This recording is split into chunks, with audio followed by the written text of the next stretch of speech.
everyone.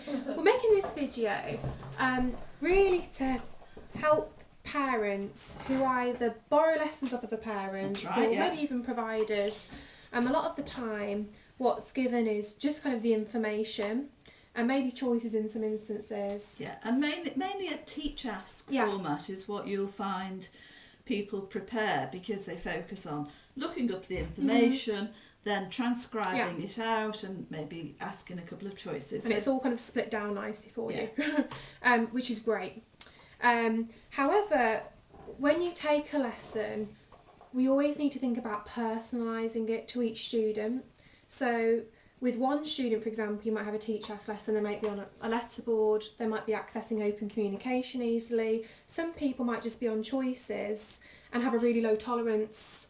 So we need to look at the 4 goals and where the student is at each of those 4 goals and then personalise it accordingly. Yeah, so first point is, don't just pick up the sheet that has been sent or, the email and think, and rush into great, it. I've got a lesson plan here, I'm going to deliver it. First of all, look at it and think, okay, there's 4 goals for every RPM session. And those 4 goals, just to remind everyone, are skill, tolerance, cognition, and communication. So if we talk about skill first, quickly. Well, let's talk about learning first. Okay, go on. Because the learning, as long as you're giving new information, you're kind of ticking that box. So have a quick read over it. Does my child know this? No. Okay, good. And then check the words as well. Are these words that your child has been given 1,000 times? We want to have some sort of spelling goals in there as well. Yes. So you might want to look around and even change some of the key words that you're going to highlight. Now, if you've got, I'll talk about that later. Okay, learning. Next one, skill. So skill-wise, what is your child doing? Are they on the 3 stencils? Are you at the stage where they can confidently just spell it out without a lot of help? Or are you going to be prompting them? Maybe you're going to give a lot of prompts at the start, but your goal is, by the end of the session, I'm going to see if I can reduce some of these prompts now. Similarly, your child might be on kind of, a letterboard like this, and you might be thinking, I want to start building some stamina as part of a skill goal. So rather than just spelling one word, I'm going to actually increase the amount of words that we spell. So then you need to look back at the plan and circle a few more words. Yeah. So instead of just, fire, you're going to do Fire of London. Instead of just 4, you're going to do 4 years. So try and extend it to build that person tolerance. Every person has a skill goal. You need to identify it before kind of going into a session. So learning, skill, tolerance. Tolerance, it's a funny one because some people can point really accurately, but still the tolerance is really low. Some people have a fantastic tolerance and they're on the 3 stencils or choices. So it's different no matter what. But you might think, okay, realistically, my child does not have the tolerance to spell all of these words out. No way. Or they do not have the tolerance at the moment to do all of these choices. So it might be that you just split the lesson down. You might think, realistically, today we can do this much in this time. Or it might be that if you're starting the stencils, you might think, I think my child has a tolerance maybe to point to the first 2 letters of something. Yeah. They might have the tolerance, though, to do a bit more choices. So maybe instead of spelling all of these, are we just going to do these ones as choices, but we'll spell this one. So make it known to yourself, what's your child just going to point to on choices? What is your child going to spell? The other thing as well, just sort of building on what Alex is saying there, is that make some decisions as you look through the topic about how to introduce variety. Yeah. Because what we don't just want is, we are talking about Mexico. What are we talking about? Mexico. Yes. Now, we are...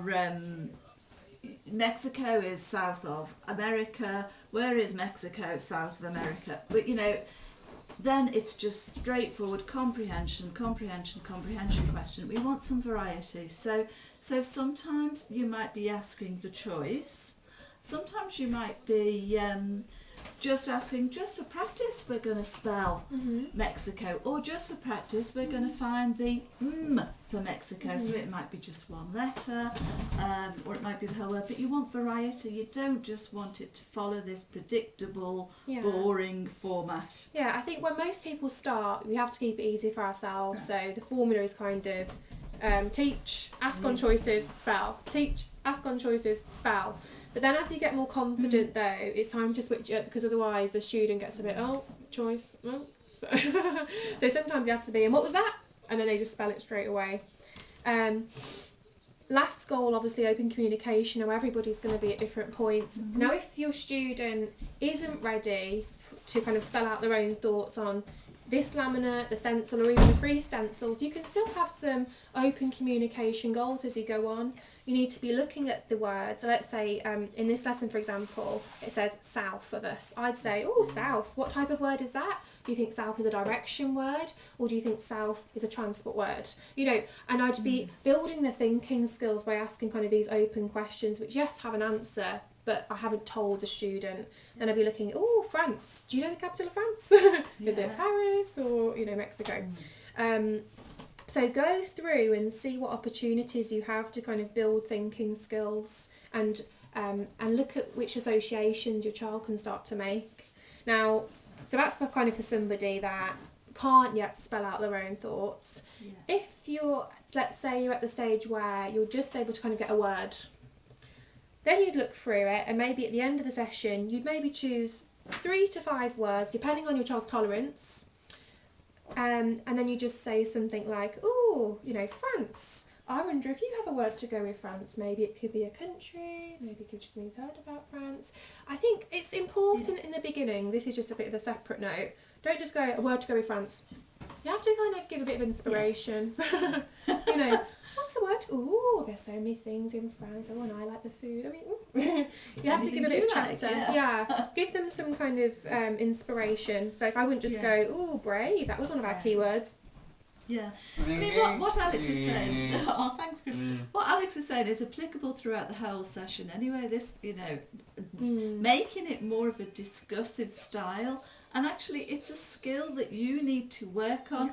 I don't know if I've still got it written on the wall here, but we used to have a chart on the wall next to the table, literally, that said things like, now then, here's an interesting point. Did you realise that? I didn't know this. Yeah, and you have to you have to feel like you're letting the student in on a secret, like, not many people know this. But I'll let you in on it. They sort of like, ooh. Then when the student leaves, it's kind of like, ooh, now I'm in the know. So you see, like, for each kind of 4 goals, that will help you kind of tailor the lesson and make it really personal and really effective. Don't just pick up a lesson and think, ooh. Last little tip before we leave. If you really want to take your lessons to the next level, then you need to be thinking about including some sensory activities too. We have talked about this in other videos, but basically sensory activities are bringing the lesson to life. So, for example, in a lesson about the Fire of London, I might start drawing out how kind of tightly packed the buildings were. Look how close they were. In a lesson about a mountain, I might start to kind of make a mountain with some paper. Please look at the other videos if you want more details on sensory activities, but they are important and they do make it. They just add something to the lessons and add that extra interest, and obviously engage more of the learning channels as well, which kind of, is obviously a key part to RPM. All right then. Yeah, that's it, I think. Yeah, we've gone on for long enough.